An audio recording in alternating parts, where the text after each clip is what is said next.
So Marc Jacobs released another Perfect. This time we have Absolute.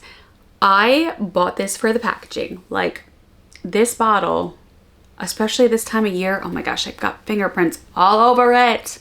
For reals. The cap, like I feel like this is one of the prettiest Perfects that they've come out with. They're all really pretty bottles, but this one, oh my gosh. And then when I saw Fig is being a no, I was like, okay, add to cart. I'm getting this. Was a blind buy. I did not smell this in store. If you're new here, don't forget to subscribe to my channel, tap that bell so you can be notified of all the new upcoming videos.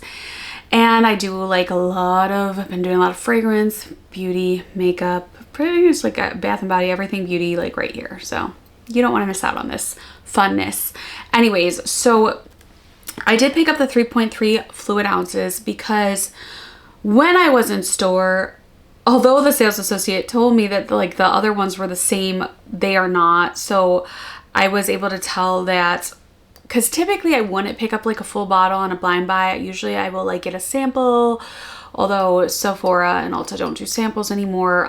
But typically I'll get a sample or I'll get like a smaller travel size to test it out first, because even if something does smell good, if you spray it in store, on your pH and on your skin, sometimes you can get something home and you're like, wow, I just spent like $200 on this bottle of perfume and now it smells like caca on me. So anyway, the notes on this, okay, so they do have it in a few, long story short, back to where I was going with that. They do have it in a travel size spray, 0.33 fluid ounce, and that's $37. And then they also have it in a 1 ounce, which is $99, the 1.6 ounce, which is $133, and the 3.3 ounce, which is $170. And I did pick up the 3.3 ounce because the bottle is stunning. And with the, I'm not sure about the 1.6 size, but the 1 ounce size, the cap is not the same.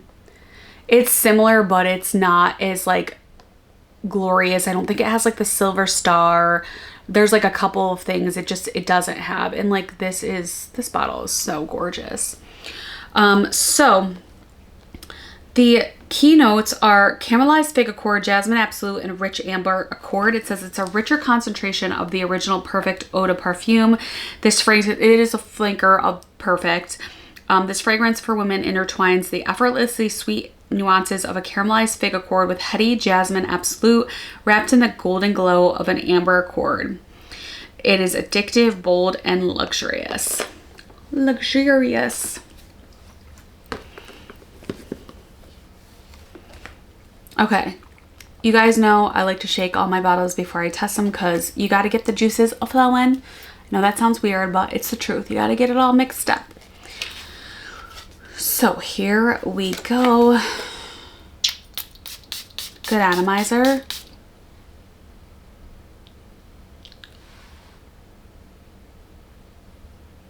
For reals.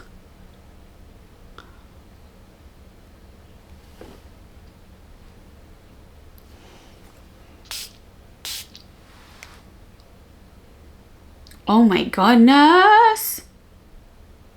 This is so, why is nobody talking about this? Why is nobody talking about this? Stop it. This is so good. It's like jammy and like almost like I get like maybe like a raspberry or like preserves, like a jammy preserves, like sweet, fruity, but the amber kind of balances it out and gives it depth so it's not too sweet.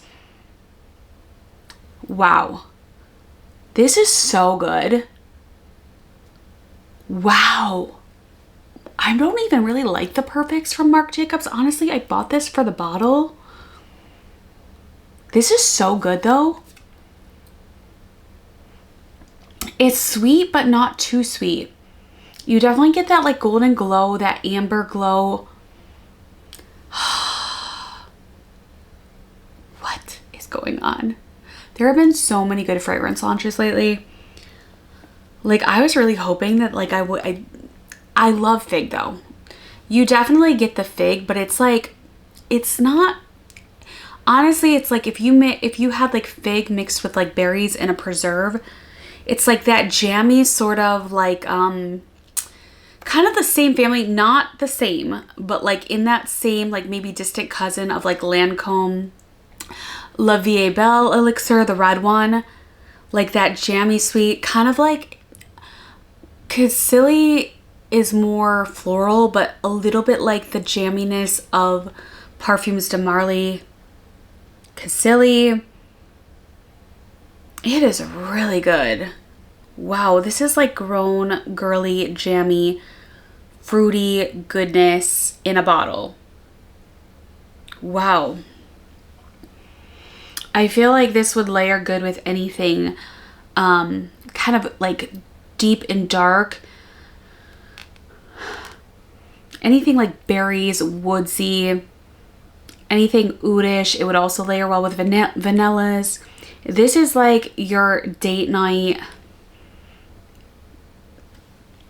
You want to go back to the place, like it's on the dry down. You get like, there's no berry note in here, but it honestly, it smells like berries, like berry preserve. It's really good, but like the fig and the amber make it so that it's not like too sweet, not too heavy. And then you kind of get like, it's not a woodsy note, but it's got to be like the amber or the jasmine absolute. It just kind of like really makes it sort of balanced, but it's not a boozy absolute. Like I'm not getting like booziness from it.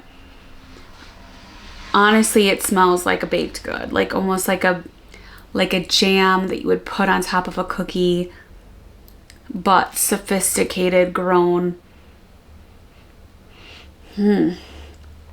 I feel like anybody would, any sort of a, it says the scent type, the fragrance family is florals. Maybe because of the jasmine, but like I'm not getting florals. So if you are a floral lover and you're picking this up, this is, I'm not getting much floral. Like a little tinge of a floral. With PDM, you definitely get more florals.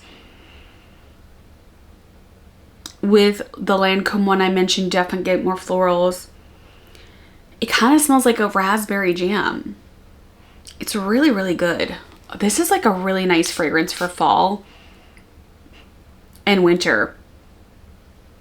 You could wear this year round, but it's definitely got like that depth that would be nice for like the colder months. I feel like this is a head turner. Like I feel like if you had this on, you know, people are gonna be like, what is that? This is really, really nice, you guys. It almost smells kind of niche. I love that fig is coming back like with fragrances lately because I absolutely love fig.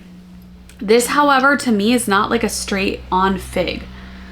It's almost, again, like a fig and berry preserve, but it's not too sweet. It's not like a baked goods. It's just like a tart berry figish preserve with some caramel, makes it a little sweeter. So good. This I feel like would also layer well with like the new cherry stem fragrance that just came out. Heavy cream. This would layer really well with some of the fleurs. It almost smells like a little plummy. Like, does it have plum as a note? I'm gonna look up the notes on Fragrantica. So they're describing it as the main accords are caramel, sweet, fruity, amber, white, floral, woody. And like, to me, that describes it a lot more because they're saying caramel at the top, sweet and fruity, amber. Yeah, I get that. And it's, and then you get a little bit of the floral and the woodiness at the base, but very, very, very little. Oh, it's so good. It's blended very nicely together too. No, they're not mentioning like berries at all either. They're just saying fig, caramel, middle notes are jasmine, base notes are amber. This is really nice, you guys. I'm really obsessed with this. I like this the most out of all of the perfects that have come out so far. This is really nice, really perfect for this time of year. And typically with designers, I'm a little bit like, they're overhyped. I feel like this is underhyped. Like I don't hear anybody talking about this. Totally recommend picking this up on the Sephora sale because it is available at Sephora and Ulta, or if Ulta has a sale in the meantime, pick it up. I believe it's available in a lot of different Bloomingdale's, Macy's. I will definitely link this below because this is full bottle worthy. This is worth getting for reals, like no doubt about it. This is really good. If you like fruity, this is really good. If you're expecting florals, you might be a little bit let down because the florals are very, very minimal. All right, you guys, those are my final thoughts on these new Marc Jacobs Perfect Absolute. Again, I got it for the bottle and like it might be my #1 fragrance right now. Like for designers, might be my #1. So, wow. In this case, you can judge a book by its cover. If you haven't already, don't forget to subscribe to my channel, tap that bell so you can be notified of all new upcoming videos, and I will see you all in my next video. Bye-bye.